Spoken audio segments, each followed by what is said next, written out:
Okay, good morning. My name is Silvia Torsi. I'm from the University of Bari. I'm here for presenting an activity I designed with Loredana Verardi and Carmelo Ardito that unfortunately aren't here. So I will focus on my personal part of the activity, which is design and evaluation. Okay, the first source of inspiration is the work of the historian Jared Diamond about collapse. Collapse is a rapid simplification of an economical system due to the overexploitation of resources. Collapse Informatics is a thread of HCI in which there is the description of sustainable practices incorporating a reflective stance about a possible future of scarcity. Okay, the second source of inspiration is the educational theorist Paulo Freire. He is a Brazilian pedagogist offering a novel conception of education. In his view, a teacher should empower the children to free themselves from the oppression of the system and imagining together different alternative ways of living together.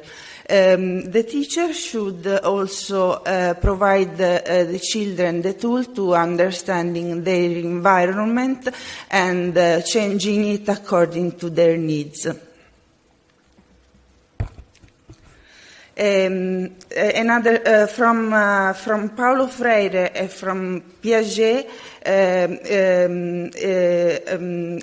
those are inspiration from MIT Constructionism, in which the teacher should not fill the children of notions like they were vases, but they should facilitate autonomous learning through practice.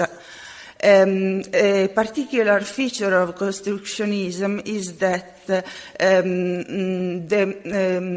by means of the manipulation of physical artifacts, children correspondingly develop a novel organization of their internal frameworks. So there is a specularity between external activity and internal restructuring of frameworks. Another source of inspiration was critical design, in particular the books of Anthony Dune and Fiona Raby. Critical design has in common with HCI the methodologies of diegetic artifacts and design fictions.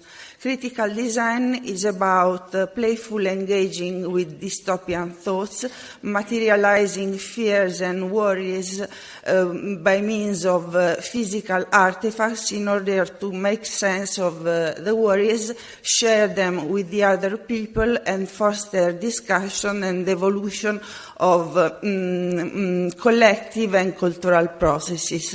In this picture, you can see on the left side a tool for protecting from electromagnetic waves of 2001, and in the right side a bag for blood for hospitalized children.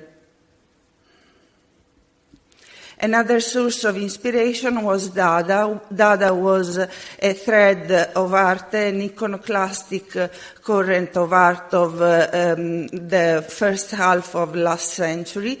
The Dada artists wanted to disentangle individuals from daily perception of life in order to promote irrationality. Basically, their methodology was to take a daily object out of its context and combining with other objects in novel way and repurposing them in the artistic context.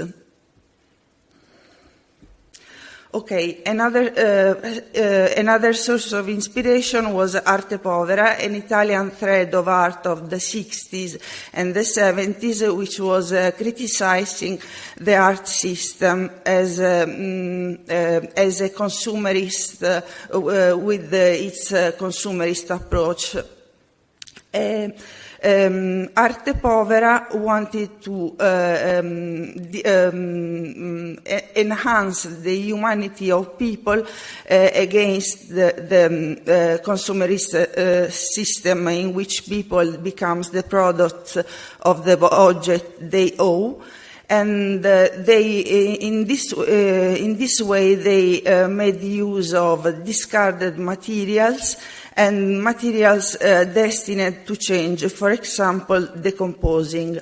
On the left side, you can see the work of Michelangelo Pistoletto, Venus of the Rags.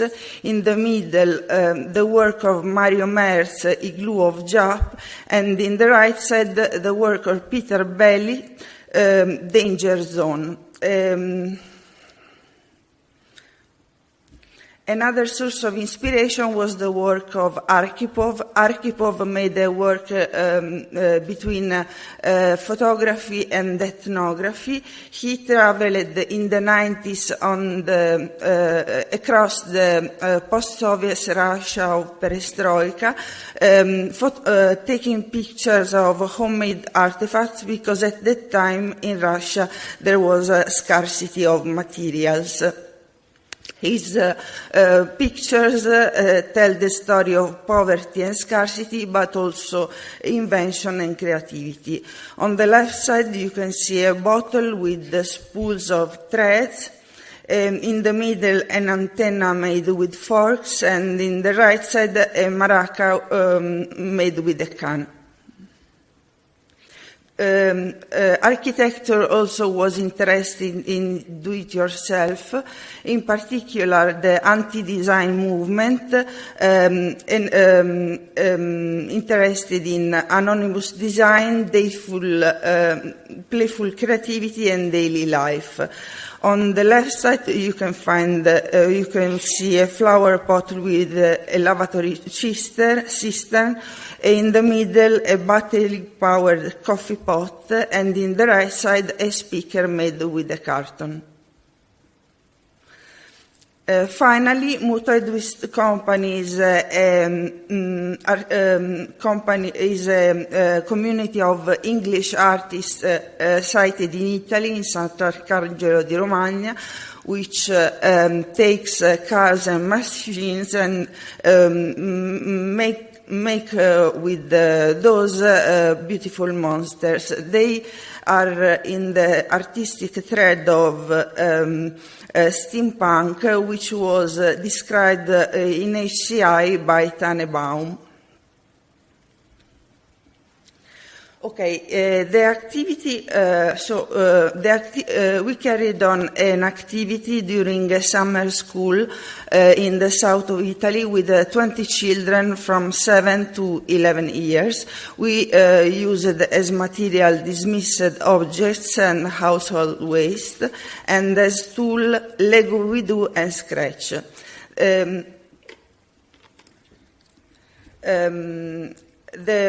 Some days before, we asked the children to bring household waste and dismissed objects from their houses. And the day of the workshop, they brought them, and we put them all on a table.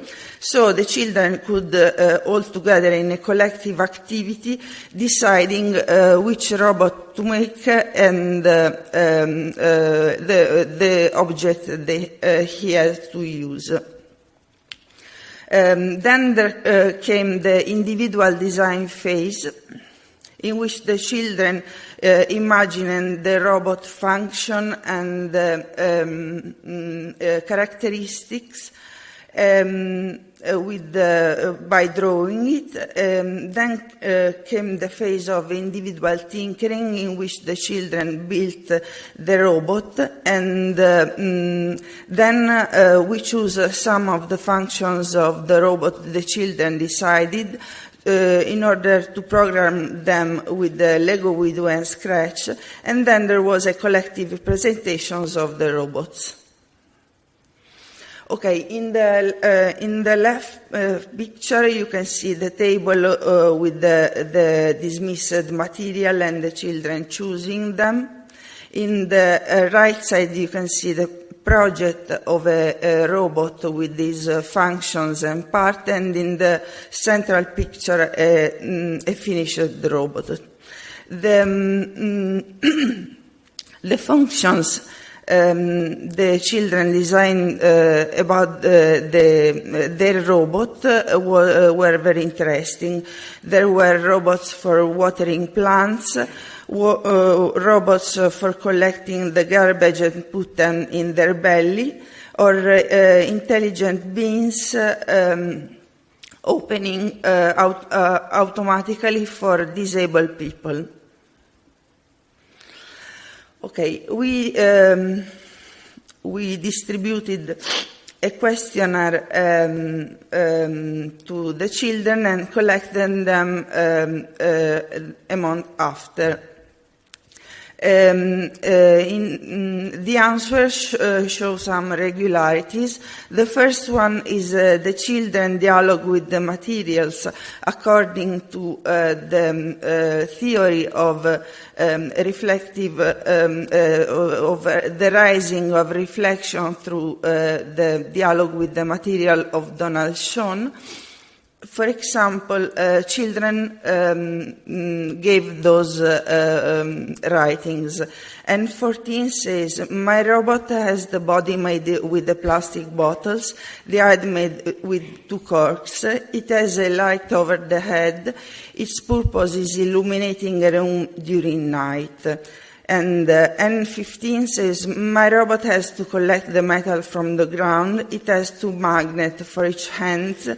I have made it with a milk box, 2 pepper rolls, a box, and 2 magnets." So we can see in those pieces the effort of the children to repurposing dismissed objects and giving them novel functions which were parts of the robot.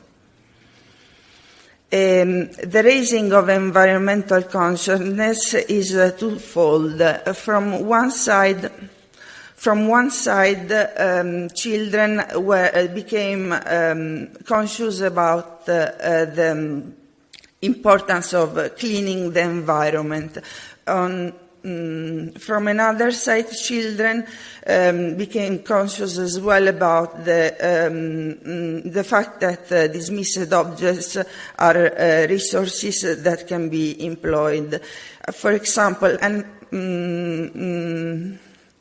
I want to read just this. N4, before throwing an object, think what you could make with that broken object. Into word, recycle it. So the main result of the activity is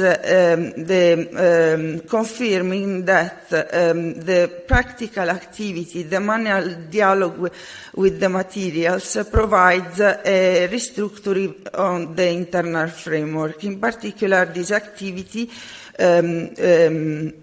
facilitating the children to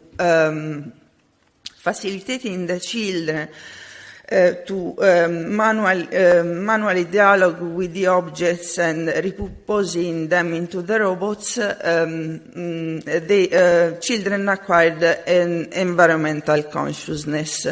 So, in conclusion, we can say that do it yourself is a reflective practice, that collapse informatics is more a mentality than a movement, and artistic movements of the 20th century had anticipated it.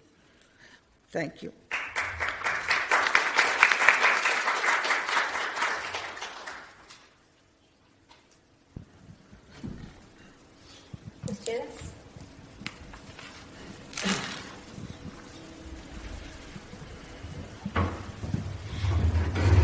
So, great presentation. I'm also a huge fan of some of the artists you featured. One question I have is, a lot of people, I'm not sure about kids, have a stigma against keeping or upcycling old things because they assume it's dirty or it's waste already, and they don't want to be touching that. Did you see that problem in any of the cases? And if so, how did you deal with it?